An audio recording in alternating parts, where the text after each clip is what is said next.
Tirania de Aço capítulo 119 Negociando a rendição. Quando o sol nasceu, a cidade de Innsbruck estava totalmente nas mãos de Berengário. A única parte que ainda não havia caído era o castelo que continha a família do conde. Berengário pretendia capturá-los e deixar seu destino para Linde, afinal, eles eram seus irmãos. No entanto, quando Leutibert, que era filho do conde Lothar, e herdeiro, assim como o irmão mais velho de Linde, perceberam que a cidade foi tomada em uma única noite, ele não podia acreditar em seus olhos. Em um acesso de fúria, o jovem, que era alguns anos mais velho que Linde, atacou seus conselheiros que estavam presos dentro das muralhas do castelo ao lado dele. Como isso aconteceu? Como Berengário, o maldito, foi capaz de tomar a cidade em uma única noite? Muito parecido com Linde, Leutibert tinha cabelo loiro morango e olhos azul celeste. Ele era uma figura bastante arrojada e uma mente brilhante por direito próprio. Infelizmente, ele havia sido traído há muito tempo por sua própria família e desconhecia completamente esse fato. Nem ele nem seus conselheiros sabiam como o castelo havia caído tão rapidamente. Quando ouviram as explosões na noite passada, presumiram que era apenas mais um bombardeio. Eles ficaram completamente estupefatos com a ideia de que suas paredes não cumpriram seu propósito. Um dos conselheiros de Leutibert, um homem esguio e com cara de rato, falou nervosamente sobre o assunto.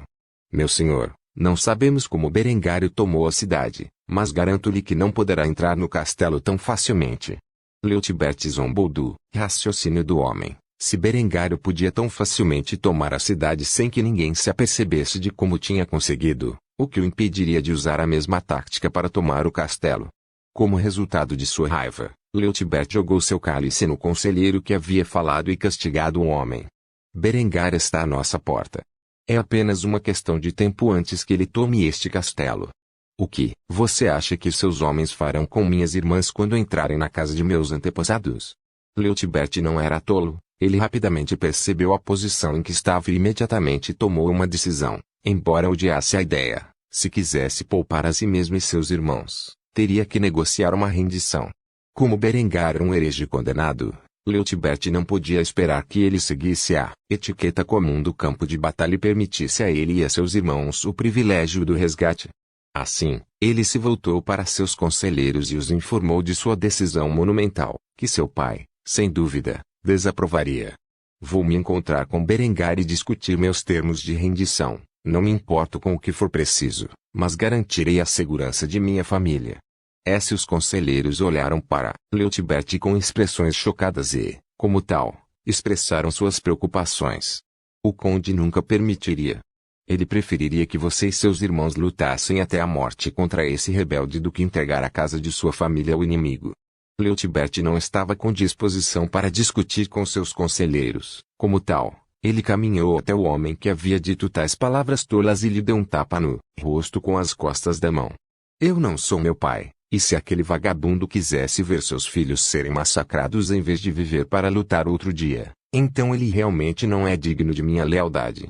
Essa declaração era totalmente traiçoeira. Mas Leutibert nunca seria colocado nessa posição se seu pai não tivesse planejado derrubar seus parentes e se tornar o Duque da Áustria. Depois de exibir sua autoridade através da violência, os conselheiros rapidamente começaram a trabalhar para pedir a paz com Berengário. Berengário estava atualmente acampado fora das muralhas do castelo com seu exército. Eles estavam carregando os canhões. No entanto, pouco antes que pudessem disparar o primeiro bombardeio, uma bandeira branca foi hasteada acima das muralhas do castelo, o que obrigou Berengário a deter a mão. Berengário pegou sua própria bandeira branca para simbolizar que ele e suas forças estavam dispostos a negociar pacificamente. Depois que ambas as bandeiras ficaram visíveis, as duas partes se encontraram entre o exército sitiante e as defesas do castelo. Berengário tinha uma expressão presunçosa no rosto enquanto se colocava diante de Leutibert, que estava carrancudo com desagrado. Os dois homens ficaram um diante do outro com alguns guardas para garantir sua segurança. Berengário era um pouco mais alto que Leutibert, o que deu nos nervos do jovem regente. Finalmente, Berengário quebrou o silêncio com um comentário presunçoso. Você vai desperdiçar meu tempo, ou você tem algo a dizer? Leutibert queria dar uma resposta espirituosa, mas optou por calar a boca e se concentrar na diplomacia. Como tal, ele rapidamente expôs suas demandas. Eu entregarei Innsbruck a você e ao castelo dentro dele contanto que você garanta minha segurança e de meus irmãos. Berengário contemplou a figura de Leutibert, tentando investigar quaisquer pistas sobre o caráter do homem antes de responder. Depois de concluir, ele perguntou sobre os detalhes. Há algo mais? Leutibert, rapidamente balançou a cabeça com uma expressão derrotada antes de responder. Posso não ser o homem mais sábio do mundo, mas sei que não estou em posição de fazer exigências. Tudo o que peço é pela minha segurança e da minha família. Berengário sorriu e estendeu a mão num gesto amigável. Muito bem, sob estes termos, eu aceito sua rendição. Você será escoltado de volta a Kufstein, onde sua irmã está residindo atualmente. Você será mantido como meu convidado até o momento em que seu pai se renda ou morra no campo de batalha. A posse do título de Conde do Tirol, que caberá ao nosso suzerano Duque Wilmar decidir. Leutibert franziu o senho enquanto suspirava em derrota. Finalmente, ele apertou a mão de Berengário. Os guardas de Berengário começaram a escoltar o regente derrotado. No entanto, enquanto se afastava, o jovem louro avermelhado virou-se rapidamente e fez a Berengar uma pergunta que sempre esteve em sua mente. Eu me pergunto se você pode satisfazer minha curiosidade por um momento. Berengário, que estava prestes a ordenar que suas tropas assaltassem o castelo, virou-se e olhou para o homem com um olhar curioso antes de comentar. Eu não vejo por que não. As tropas de Berengário guardaram cuidadosamente Leutibert para garantir que ele não tentasse nada tolo. Percebendo as restrições que ele estava sob, Leutibert rapidamente fez sua pergunta. Desde que conheço minha irmã Linde, ela nunca obedeceu a nenhuma ordem que lhe foi dada. Na verdade, aquela rainha do gelo humilhou muitos jovens poderosos por causa do entretenimento. Como exatamente você conseguiu que ela obedecesse às suas ordens? Berengário riu dos comentários de Leutibert. De todas as perguntas que ela poderia ter feito, era sobre como ele poderia domar Linde. Para Berengário, isso era bem-humorado. Depois de rir por alguns momentos, Berengário sorriu e abriu os braços no ar antes de anunciar com uma voz que todas as suas tropas podiam ouvir. Como você doma qualquer mulher? Dando-lhe um bom tombo. Os homens sob o comando de Berengário começaram imediatamente a rir do comentário de seu comandante, e Leutibert ficou corado com as palavras que Berengário havia falado. Ele nunca esperou que Berengário respondesse à sua pergunta com tanta ousadia. Depois disso, Leutibert foi escoltado para uma cela temporária pelos homens de Berengário, onde ele e seus irmãos ficariam até que pudessem ser transportados com segurança para Kufstein. Com isso fora do caminho, Berengar agora detinha Innsbruck e Schwaz, pois para o restante das regiões dentro do condado de Tirol, eles estavam sofrendo sabotagem e assassinatos à torto e à direito, e logo seus regentes ficariam tão furiosos que marchariam em Innsbruck para pôr fim à chamada rebelião de Berengário. Ao fazê-lo, estariam fazendo o jogo do jovem visconde. Quanto às forças do conde Lothar que estavam ao caminho de Kufstein, faltavam apenas alguns dias para chegar ao seu destino e, quando o fizessem, teriam um rude despertar. Tirania de Aço capítulo 120 Banho de sangue em Innsbruck. Primeiro, com Innsbruck totalmente sob o controle de Berengário e as muralhas intactas, o jovem visconde rapidamente montou seus canhões nas melhores posições das muralhas da cidade. Ao contrário das muralhas de Kufstein, que foram habilmente projetadas para evitar pontos cegos, as muralhas medievais de Innsbruck não permitiam uma cobertura adequada, especialmente com apenas 15 canhões de campo. Considerando que ele deixou 3 de seus canhões para trás em Schwaz, ele foi limitado em seu uso de artilharia, mas isso não importava. As centenas de mosquetes fuzilados entre suas tropas poderiam compensar a falta de artilharia defensiva. Quanto aos mosquetes de cano liso restantes, eles poderiam ser colocados através das facções e efetivamente combater as tropas inimigas que se aproximassem demais das muralhas. Berengar estava atualmente no topo das muralhas da cidade de Innsbruck olhando para longe com sua luneta. Fazia mais de uma semana, desde que ele havia tomado Innsbruck e, finalmente, um exército podia ser visto à distância. A sabotagem e assassinatos que visavam os senhores inimigos do Tirol e seus domínios estavam em andamento desde o início de sua campanha.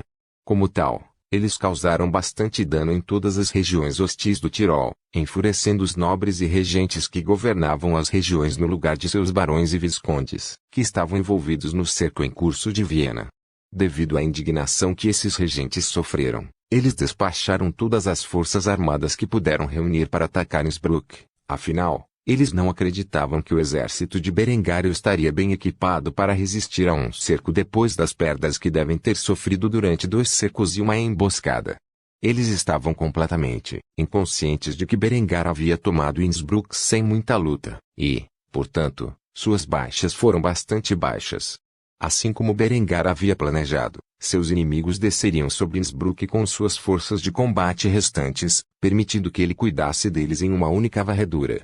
Quanto ao que aconteceu após esta batalha, Berengário pretendia ameaçar os reinos desafiadores à submissão e marchar sobre suas guarnições enfraquecidas, se necessário.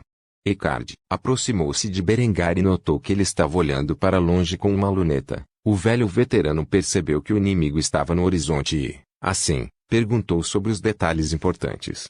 Quantos são? Berengário sorriu maldosamente para os exércitos que se aproximavam antes de entregar a luneta a Eckard. Veja por si mesmo.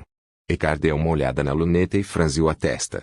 O que ele viu foram mais de 10.000 tropas camponesas, apoiadas por cerca de 1.000 homens armados que provavelmente atuavam como os principais componentes das guarnições nas quais protegiam as cidades e vilas dos reinos de seus inimigos. Depois de largar a luneta e devolvê-la a Berengar, Eckard expressou suas opiniões. Parece que eles recrutaram bucha de canhão do povo comum para atacar nossas defesas. Este será um banho de sangue que certamente afetará a produtividade do Tirol nos próximos anos. S. Berengar suspirou e acenou com a cabeça para as afirmações de Eckard. Seria sem dúvida um massacre unilateral que afetaria muito o futuro de Tirol, mas para Berengário, era um preço que precisava ser pago. Berengar, no entanto, corrigiu Eckard enquanto ele o ensinava sobre a necessidade da batalha. Décadas. No entanto, é um sacrifício que deve ser feito. Sem demonstrar nosso poder esmagador aqui aos senhores do Tirol, seríamos forçados a sitiar todas as cidades. As baixas seriam desastrosas não apenas para nossas próprias forças mas as populações locais. Como tal, Berengário levantou uma bandeira vermelha próxima e acenou no ar. Isso funcionou como um sinal para as equipes de artilharia agitarem suas próprias bandeiras vermelhas. Em questão de segundos, todas as equipes de artilharia foram notificadas da necessidade de carregar suas armas e começaram a agir de acordo. Quando os soldados sentados nas muralhas viram as bandeiras vermelhas tremulando no ar, imediatamente ficaram alertas, reconhecendo que o exército inimigo se aproximava, e começaram a carregar seus mosquetes. O exército defensor esperou pouco mais de 1 hora antes que o inimigo estivesse ao alcance de tiro das peças de artilharia. No entanto, a artilharia ainda não disparou. Com projéteis explosivos, o canhão de 1417-12 LB poderia disparar a uma distância efetiva de 1.680 jardas com 5 graus de elevação. No entanto, eles não tinham planos de atacar os alvos a tal distância. Caso contrário, o inimigo certamente fugiria de volta para suas casas muito antes de os defensores terem infligido baixas em massa a eles. O próprio Berengário havia carregado um mosquete fuzilado e estava nas muralhas esperando a chegada do inimigo. Depois de algum tempo, o exército inimigo parou dentro do alcance de tiro, nas mãos de Berengário, e o de muitos de seus soldados podia chegar bem mais de 500 jardas com seus mosquetes raiados 1417 e 18. A razão para isso foi devido à eficácia do projétil de bolas de minas e ao longo comprimento do cano, que era 6 polegadas mais longo do que o cano usado pelo Springfield Rifle mosquete de 1861, que foi utilizado pelas forças da União durante a Guerra Civil Americana de Berengário. Vida anterior. S. Inconsciente do alcance efetivo do inimigo, o inimigo começou a montar seu acampamento de cerco dentro do alcance de seus mosquetes e canhões. Foi só depois de terem baixado as defesas e se ocupado com o trabalho árduo de montar acampamento que Berengário sinalizou para que o ataque começasse. Incêndio. Com essas palavras, mais de meia dúzia de canhões e centenas de mosquetes fuzilados dispararam em uníssono, desencadeando uma onda desastrosa de granadas explosivas e balas de chumbo penetrando profundamente no coração das forças inimigas. Quando os comandantes inimigos contemplaram o trovão dos canhões e a carnificina que caiu sobre eles, ficaram completamente chocados. Embora tivessem ouvido que o exército de Berengário estava equipado principalmente com canhões de mão, eles calcularam que o alcance de tiro efetivo era de alguns metros. Na melhor das hipóteses, nunca em seus sonhos mais loucos eles imaginaram uma destruição tão avassaladora forjada sobre eles enquanto estavam construindo seu acampamento. Os comandantes foram rápidos em agir e imediatamente ordenaram que seus homens corressem em direção ao muro com as escadas na mão. Eles nem tiveram tempo de construir armas de cerco, como tal. Eles só podiam esperar passar por cima do muro com o uso de escadas. Embora o medo intenso estivesse nos olhos dos recrutas camponeses que sentiam como se a mão de Deus os estivesse esmagando sob seu alcance, eles reuniram coragem e tentaram se aproximar da parede. O que resultou em seguida seria uma batalha que encheu o inimigo de total desespero, pois apenas a morte e a destruição os aguardavam agora que a batalha havia começado. Tirania de Aço, capítulo 121. Banho de sangue em Innsbruck. Segundo, com o início da batalha, Berengar rapidamente carregou seu mosquete raiado antes de disparar outro tiro contra os atacantes que se aproximavam. Seu projétil atingiu o abdômen de uma carga que se aproximava, rompendo e enviando o homem gravemente ferido para o chão abaixo, onde ele sangrou lentamente até a morte. Logo após fazer isso, uma flecha foi disparada sobre ele por baixo e atingiu seu boné de aço. Se fosse apenas alguns centímetros mais baixo, teria perfurado seu olho. Berengar rapidamente se escondeu atrás dos melões e começou a recarregar seu mosquete novamente. Suas tropas estavam operando sob as ordens de fogo à vontade e, como tal, a sequência de tiros era esporádica, pois os canhões disparavam em momentos diferentes e os mosquetes seguiam o exemplo. Eventualmente, um grupo de recrutas chegou às bordas das muralhas, onde os defensores começaram a apontar seus mosquetes através das matanças e descarregar seus projéteis de chumbo nas pobres almas abaixo. Agora que o inimigo estava diretamente abaixo dos defensores, os milhares de infantaria que ainda empunhavam o mosquete de padrão terrestre de 1417, que era de cano liso e, portanto, tinha alcance limitado, foram capazes de enfrentar o inimigo atrás da segurança das muralhas. Os gritos do inimigo encheram o ar enquanto eram destruídos por canhões e mosquetes. Apesar do fogo devastador que caiu sobre eles, algumas escadas acabaram chegando a uma posição em que os defensores mais próximos deles fixaram suas baionetas e perfuraram o peito dos recrutas que escalavam as escadas. Devido à falta de blindagem, os golpes de baioneta foram extremamente eficientes em perfurar o peito dos levis, e os corpos foram chutados das muralhas para as forças abaixo.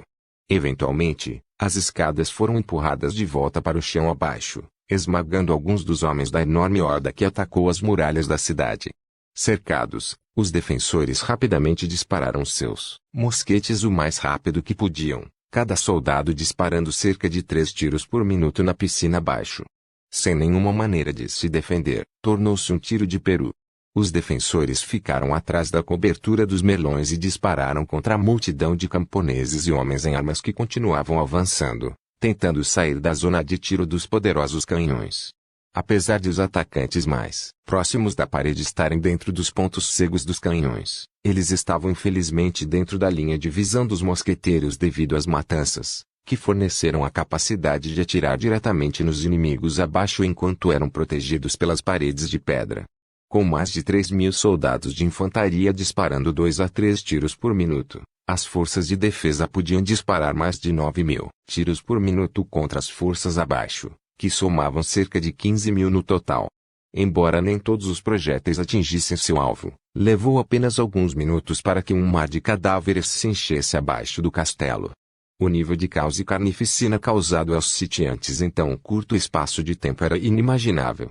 Os nobres estavam apavorados com as poderosas armas que as forças de Berengário empunhavam e já haviam fugido para os limites do campo de batalha. Seus exércitos foram quase aniquilados, mesmo os homens de armadura pesada não podiam resistir ao poder das armas estrondosas em que Berengário e seus exércitos estavam equipados.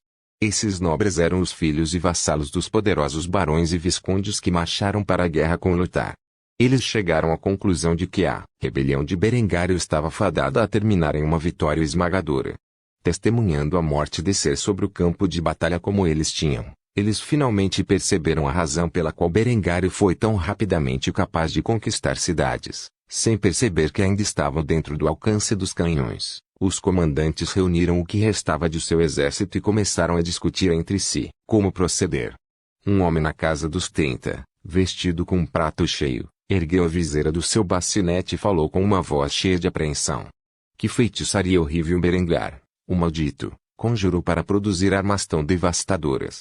Deve ser verdade que ele se associa a demônios se tal poder destrutivo está em suas mãos. Como nós, meros mortais, poderíamos derrotar o diabo e seu representante, aqui na Terra. Os lordes que se reuniram não tiveram uma boa visão de exatamente como seus exércitos foram massacrados tão rapidamente. Eles apenas ouviram o trovão e viram o sangue e carne de seus homens se espalharem pelo campo de batalha, negando completamente qualquer armadura que pudessem estar usando. Era como se Berengário tivesse criado um exército de feiticeiros e demônios. Pois como poderia o soldado médio possuir tal força dominante? Outro senhor concordou com a declaração anterior e acrescentou sua própria: devemos fugir rapidamente, ou certamente seremos devorados pelos portões do inferno. Devemos alertar os outros sobre o poder demoníaco que Berengário possui. No entanto, antes que eles pudessem fugir com pressa, o trovão de 6 canhões ecoou no ar quando seus projéteis explosivos caíram sobre a reunião de nobres e os despedaçaram. Berengário sorriu maliciosamente enquanto olhava pela luneta. Em menos de uma hora, o cerco foi levantado e seu inimigo foi despedaçado. Os comandantes estavam todos mortos, muitos dos quais eram regentes das regiões invictas do Tirol. Este banho de sangue avassalador permitiria a Berengar colocar uma guarnição dentro de Innsbruck e passar para as regiões esgotadas que se recusavam a dobrar o joelho para ele conquistar rapidamente o resto do Tirol. Eckart rapidamente se aproximou de Berengar e perguntou o que ele queria fazer com as forças restantes ainda dentro do alcance de tiro dos canhões, todos completamente chocados depois de testemunhar a morte de seus comandantes e camaradas em um período tão curto de tempo. Meu senhor, o que faremos com os inimigos restantes? Os lábios de Berengário se curvaram em um sorriso malicioso quando ele deu seu comando final em defesa de Innsbruck. Abra os portões e faça os cuirassiers descerem. Vendo que Berengário havia decidido silenciar o inimigo para evitar que qualquer palavra de seu armamento avançado vazasse, Eckart apenas suspirou enquanto saudava batendo com o punho no peitoral. Será feito, meu senhor. Depois que as ordens de Berengário foram dadas ao batalhão de cuirassieres, que até agora não teve a chance de mostrar sua força, os cerca de 1.200 homens montaram em seus cavalos antes de partirem para massacrar os 1.000 ou mais homens que já haviam começado a rota. A cavalaria pesada rapidamente alcançou os lacaios em fuga e os cortou como trigo para a foice. Nenhum único sitiante conseguiu sair vivo da batalha, e Berengário mostrou mais uma vez até onde iria para garantir sua vitória esmagadora nesta guerra e em todas as guerras que viriam. Quanto mais Berengário pudesse prolongar a disseminação de informações precisas sobre suas armas, mais tempo ele poderia manter sua esmagadora vantagem tecnológica sobre seus inimigos. Enquanto essa defesa estava acontecendo, outra batalha estava ocorrendo no coração do Visconde de Kufstein. Enquanto Berengário esmagava seus inimigos que marchavam sobre ele, as forças do Conde Lothar chegaram a Kufstein. Se a defesa de Innsbruck fosse considerado um banho de sangue, então o cerco de Kufstein seria considerado um mar de sangue. Por favor, certifique-se de verificar meus outros vídeos.